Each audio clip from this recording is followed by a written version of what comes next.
Barangay Pinagbuhatan! Ang mahusay na mayor! Kamusta po tayo? Yung mga nakatayo dyan, nagsisiksikan po ba kayo? Okay lang po ba kayo? Yung mga nandito po sa gilid, mataas pa ba yung energy natin? Yung mga nasa labas, yung nandito po sa bandang kanan. Siyempre, binabati din po natin ang mga kasama sa upper box hanggang sa section Z. Maraming salamat po sa napakainit na pagtanggap sa giting ng Pasig. Ano sinisigaw niyo? Ano daw? Intindihan niyo? Alam niyo, layo na po nang narating natin bilang isang lungsod. Habang nakikinig po sa mga naunang nagsalita, hindi ko po maiwasan kundi mag-flashback ng konti. 2019, kung saan po ako ng mga panahon na yun, nag-desisyon ako tumakbo para mayor. Last minute yung decision. Ibang-iba pa po yung panahon mo. Ibang-iba pa po yung sitwasyon natin. Natatandaan pa po ba natin? Alam niyo naman po ibig natin sabihin, di ba? Ramdam na ramdam po yun sa pinagbuhatan. Pero yun yung pinaglaban natin na pagbabago. Fast forward, 6 years later, taong 2025, natalikuran na natin yung takutan, tinulduhan na natin yung palakasan, tinataguyod na natin ng mga prinsipyo ng mabuting pamamahala. Ito na po tayo ngayon, mga kaibigan. At yung mga nabanggit kanina ng ating mga konsyahal, ng ating vice mayor, ng ating congressman, ito po ay masasabi nating mga bunga ng pakikipaglaban, mga bunga sa mga pagbabago at reforma ng pinakilala natin sa ating mahal na lungsod. Ngayon po, nandito na tayo sa yugto ng ating lungsod kung saan expansion, pagpapalawak ng mga programa, mga proyekto ng pamahalaan. Siguro, tingin niyo po ulan ba? Hindi tayo sure. Kaya susubukan ko na lang iksian ng konti yung mensahe ko. Alright? Tabakan ko! Hanggang ating gabi tayo dito! Huwag naman gano'n. Kailangan din natin magpahinga. Isang sektor na lang po yung babanggitin ko kasi marami naman nakwento na kanina eh. Ang accomplishments natin. Tandaan po natin ang accomplishment ng mayor, accomplishment ng konsihal, accomplishment ng ating mga opisyales sa lokal na pamahalaan. Hindi yan sa mayor lang, hindi yan sa vice mayor lang, hindi yan sa konsihal lang. Kung mapapansin po ninyo mula 2019, hindi na tayo naglagay ng pangalan o mukha ng mga politiko. Pinagbangalan po natin yan. Nung dumating si Vice Mayor Dodot Jaworski, hindi lang siya nanatiling internal policy, sinaordinansa po yung Anti-EPAL Ordinance of 2022. Ngayon, hindi lang sa polisiya siya ng mayor, kundi bawal na maglagay ng mukha o pangalan pag pera ng taong bayan ang ginagamit. At ang mas malaking sinasabi po natin dito ay pag may proyekto tayo, di ba, sa Nagpayong, Pinagbuhatan, hanggang sa iba pang barangay natin, nakikita naman po natin, maraming ginagawa ang pamahalaan. Ang LGU natin, ang daming project po ngayon. Isa-isa po, inaugurate po. Kanina nga, kahit campaign period, may inauguration kami. Parang kay San Miguel naman po yun. Gusto po natin, pag nakita natin may project ang ating pamahalaan, hindi natin isipin na, uy, ang galing ng mayor. Ang gusto po natin ngayon, pag may nakita tayong project ng ating pamahalaan, ay, project yan ng Pasig City. Kasama ako dyan. Proud ako dyan. Pasigyan niyo ako, atin to. Ang dami pong pero isang sektor na lang po yung babanggitin ko. Meron po ba dito mga taas po ng kamay, ang mga senior? Senior high school pa po kayo? Senior citizen, ilinaw lang natin, baka magkalituhan po tayo Senior citizen, medyo marami po, nasa halos kalahati, o may mga kalahati po sa atin dito, senior. Gaya ni Konsyal Buboy. Wala sa itsura, di ba? Mukhang baby, pero senior na po yun, si Konsyal Buboy. Kilala niyo si Jess Lapid Jr.? Kamukha po ni si Buboy. Si Konsyal Warren Licencio, senior din po ito. Tama o hindi? Mukha siyang senior o hindi? Kamukha niya si Romy Diaz o hindi? Halata tuloy kung sino yung mga senior. Naalala niyo po noong 2022, nung abutan ko, 2019, may isang grupo ng mga senior citizen na malalaki po yung mga allowance. Nakakatanggap sila ng 3,000 hanggang 5,000 pesos per month bilang mga opisyalis ng mga organisasyon o samahan sa ilalim ng federasyon. Noong 2022, hindi ako mapakali. Kasi parang pakiramdam ko hindi tama na may isang grupo na aminin natin nagagamit sa politika, 300 plus lang sila. Nasa halos 80,000 na ang senior sa lungsod natin. Kaya nakipag-ugnayan ako sa ating City Council, pinag-usapan namin ni Vice Mayor Lodo, ano ba yung dapat natin gawin? Hindi naman realistic na 80,000 senior citizen ang magkaroon ng allowance na 5,000 per month. Imposible po yun. Ang ginawa po natin, tinanggal natin yung allowance ng 300 plus na tao na ito, o 300 plus na senior na ito.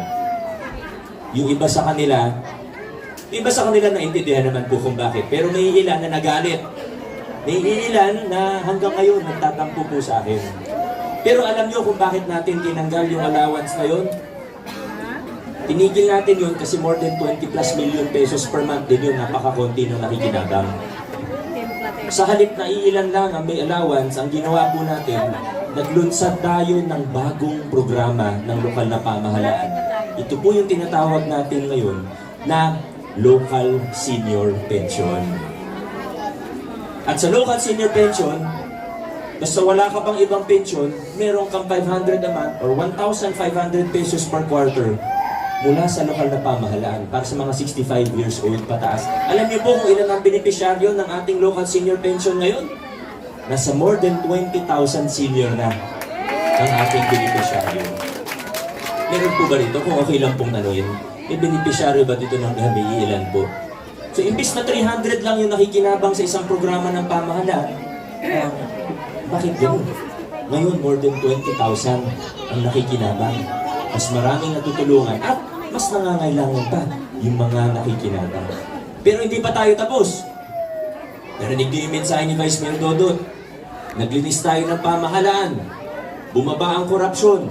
Tumaas ang income. Lumaki ang budget. Umayos sa mga proseso ng ating pamahalaan. Ngayon, nandito na tayo sa yugto na pa-expansion na tayo. Ang iniisip na natin ngayon, pagpapaganda, pagpapalawak ng mga programa at serbisyo ng ating pamahalaan. Kaya yung local senior pension taong 2025, dahil kaya na po natin at tingin natin magandang gawin, isasama na rin natin yung mga senior, 65 years old pa rin po, kahit na may SSS po sila na pension na maliliit. Hanggang 4,000 pesos na SSS pension, meron po ba dito? Kung okay lang pong tanungin, yung iba, madalas narinig ko yung 1,800, yung iba hanggang 3,000. Pwedeng-pwede na po kayo ngayon sa ating local senior pension. Yan po. Hindi po pangako yan, ha? Nagawa na po yan sa tulong ng ating konseho. At ganito po tayo mag-isip ngayon. Habang umaayos ang ating pamahalaan, tinitingnan natin ano yung pwede pang gawin. Marami pa akong pwedeng kwento sa education, yung scholarship natin, taon-taon, lumalaki po yan. Yung pagka sa scholarship program, bago lang po yan. Sa infrastruktura, marami rin po akong pwedeng kwento. Sa ospital, pwede ko ikwento yung upgrading natin ng isang ospital, yung conversion ng isa para maging general hospital, mula 60 bed, 120 beds na. Marami pa pong iba. Pero mas importante na pinag-uusapan natin, ano yung direksyon natin bilang isang lungsod. Kasi, narinig nyo naman yung kwento ni Congressman Roman kanina, ano? Isipin niyo po, tayo bilang isang lungsod, paangat. Ang takbo natin, paangat, paakyat. Ang hirap naman po, kung nasa elevator tayong lahat, gusto natin umakyat sa pinakataas. Tapos meron tayong kasama na pipindutin yung letter I. Mga kaibigan, hindi natin kailangan ng mga kasama na gano'n. nung 2019, first term, marami naman tayong nagawa. Abutan pa tayo ng pandemya. Di naman tayo nagpabayaan ng pandemya, di ba? Nagtrabaho tayo. Tuloy-tuloy lang po. Pero nung 2022, aminin ko sa inyo, hindi na po ako mahiya sa inyo, aminin ko sa inyo na mas gumaan kahit papano ang trabaho. Mahirap pa rin, di naman dadali ang trabaho ng gobyerno. Talagang mahirap po ang trabaho. Pero kahit papano, lumakas din yung loob ko. Kahit papano, bumilis sa mga bagay-bagay. Umayos ang sistema. Alam niyo po kung bakit? Kasi binigyan niyo ako ng dagdag tulong sa pamamagitan ng mayorya sa ating konseho at isang vice mayor na matibay. Napakay po, noong 2019, swerte po ako dahil noong 2019, may nakasama ako isang congressman na kapareho natin ang prinsipyo at naniniwala doon sa direksyon na gusto nating puntahan bilang isang lungsod. Kumbaga, naniniwala sa vision natin, nakikiisa, lumalaban kasama natin. Pagdating naman sa trabaho niya, kita niyo naman po kung paano magtrabaho isang Congressman Roman Romulo, tama po ba? Pero noong 2022, nagkaroon tayo ng Vice Mayor din na totoong nagtatrabaho una sa lahat. Hindi yung laging absent. Totoong nagtatrabaho. Sobrang professional. Pag may meeting kami, 7:30 a.m. 7:29, nandun na po siya. Napaka-professional. Pero seryoso po ako na tinaasan niya yung antas ng serbisyo ng City Council po natin. Nakwento na naman po kanina. Pero higit sa lahat, nakita natin na siya ay isang tao na may integridad. Vice Mayor Dodot Jaworski ang ating kasama. Siyempre mga konsyal, napaka-importante din po.